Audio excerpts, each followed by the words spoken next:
जय हिंद। प्यारे मित्रों, आज हम लोग रासो काव्य परंपरा के बारे में जानेंगे। रासो काव्य आदिकालीन हिंदी साहित्य की सर्वाधिक महत्वपूर्ण धारा है। रासो शब्द की उत्पत्ति के बारे में देखते हैं तो अनेक विद्वानों का अलग अलग मत है।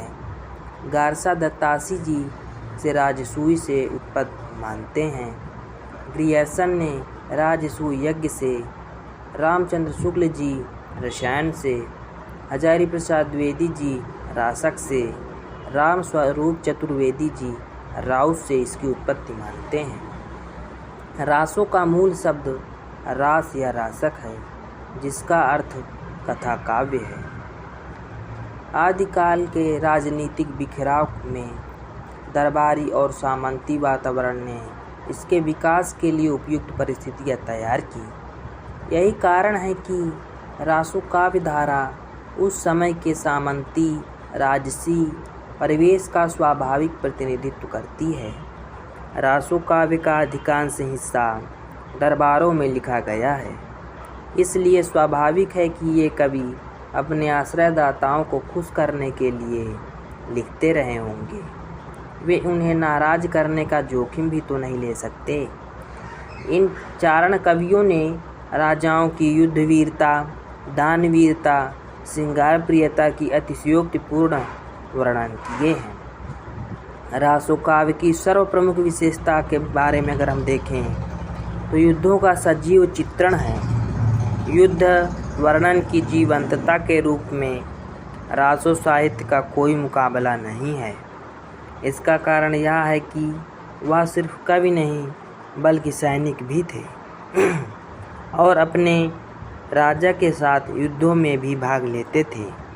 इसी कारण रासो काव्य में युद्धों की जीवंतता अद्भुत एवं विश्वसनीय है।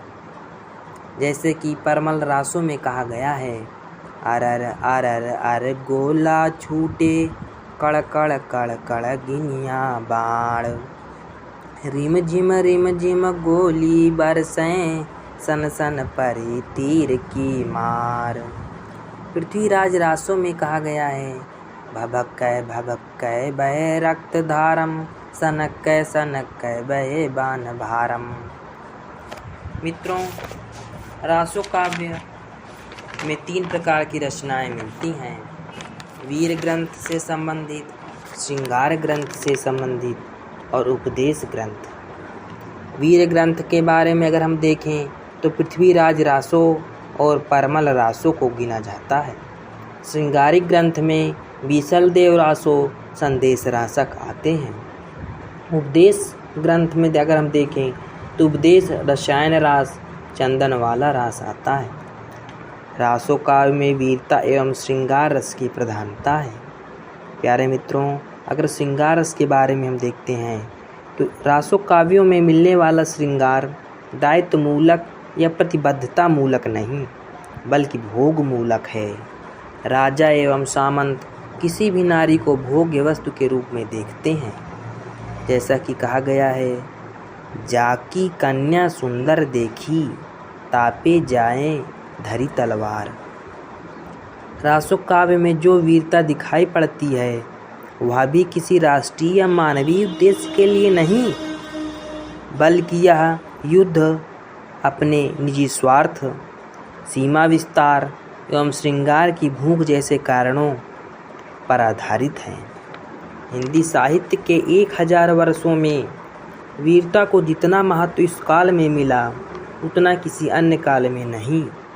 कवियों का जीवन दर्शन यह है कि वीरों का मौत मरना कायरों वाले जीवन जीने से कहीं ज़्यादा बेहतर है। यह जीवन मूल्य परमल रासों से खुलकर व्यक्त हुआ है। कहा गया है कि 12 बरस लोग कुकर जिए और 13 ले जिए सियार, बरस 18 छत्री जिए, आगे जीवन को धिक्कार। रासो काव्य की अगर हम भाषा के बारे में जानें तो रासो काव्य की भाषा डिंगल और पिंगल है, जो वीरता परक रचनाओं के लिए सर्वाधिक उपयुक्त है। रासो काव्य में छंद को लेकर वैविध्य प्रयोग किए गए हैं, जैसा कि पृथ्वीराज रासों में ही 68 प्रकार के छंद प्रयुक्त किए गए हैं। रासो काव्य के प्रमुख छंद दोहा, रोला, छप्पय, आल्हा आदि हैं। डॉक्टर नामवर सिंह जी कहते हैं कि चंद को हिंदी में छंदों का राजा कहा जा सकता है। प्यारे मित्रों, अगर अलंकार के बारे में देखें तो अलंकारों की दृष्टि से रासो काव्य में उपमा, रूपक और अतिशयोक्ति अलंकारों की तो भरमार है। शिल्प की दृष्टि से रासो काव्य का महत्व बहुत अधिक है। ये रचनाकार शिल्प को लेकर सजग हैं, क्योंकि दरबार में चमत्कार पैदा करना इनका उद्देश्य है। काव्य रूप की दृष्टि से प्रबंध काव्य की अधिक मात्रा में लिखे गए हैं। हिंदी का पहला महाकाव्य पृथ्वीराज रासो इसी काव्य धारा की देन है। अगर हम विषय वस्तु की दृष्टि से देखें तो अधिकांश रचनाएं चरित्र मूलक हैं, जैसे पृथ्वीराज रासो, परमल रासो। विरह काव्य के रूप में बीसल देव रासो संदेश रासक हैं। हिंदी के अधिकांश कथानक रूढ़ियाँ रासो काव्य में ही विकसित हुई। इनमें से कुछ संस्कृत साहित्य से चली आ रही हैं, जबकि कुछ रासो कवियों ने खुद विकसित किया। कुछ कथानक रूढ़ियाँ इस प्रकार हैं: षट ऋतु दर्शन, 12 मासवावर्णन, सुख सुखी संवाद, स्वप्न दर्शन, आकाशवाणी आदि। पृथ्वीराज रासो मूलतः सुख सुखी संवाद पर ही आधारित है। साथ ही इसमें षट ऋतु वर्णन का भी सहारा लिया गया है।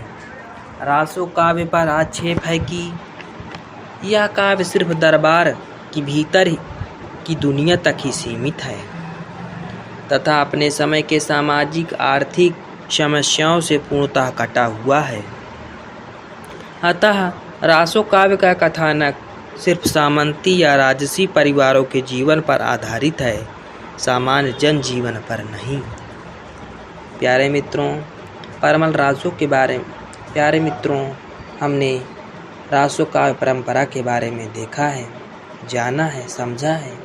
अगर आप लोगों को वीडियो अच्छी लगी हो तो लाइक ज़रूर कीजिएगा। धन्यवाद।